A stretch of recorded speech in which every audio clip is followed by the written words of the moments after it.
Денеска делегација на Европската Унија во Северна Македонија, предводена од амбасадорот на Европската Унија Михалис Рокас, остварија официјална посета во општина Кочани и средба со ВД градоначалникот Венко Крстевски.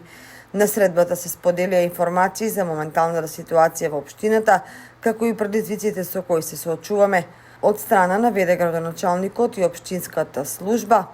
беа презентирани можностите и потенцијалите за развој на градот со акцент на младите, кои ќе бидат едни од главните приоритети на општината во следниот период. Во склоп на денешната средба беше презентиран спомен домот Асном како еден од капиталните објекти на градот, кој што во иднина треба да се реновира и да биде ставен во функција на младинските организации. Се разговараше и за досегашната поддршка од страна на Европската Унија, која се однесува